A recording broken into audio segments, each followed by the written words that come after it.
Hello everyone! Welcome back to Mrs. Hoot and Friends if you've been following the series, and welcome if you are new here. Today we will be tracing and writing the uppercase and lowercase letter F and tracing the words fly and frog together. Grab your pencil or marker and let's get started. We will start with the uppercase F. We will start at the top and trace a straight vertical line down to the bottom. Next, going from left to right, we will trace a short horizontal line at the middle and at the top of the straight vertical line.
Now, we will practice writing the uppercase F without the guidance of the tracing dots.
Next, we will trace the lowercase f.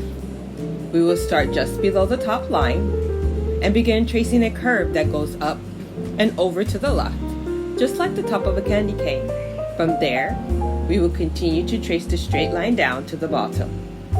Next, we will trace a small horizontal line across the middle.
Now, we will practice writing the lowercase f without the guidance of the tracing dots.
Next, we will trace the words frog and fly.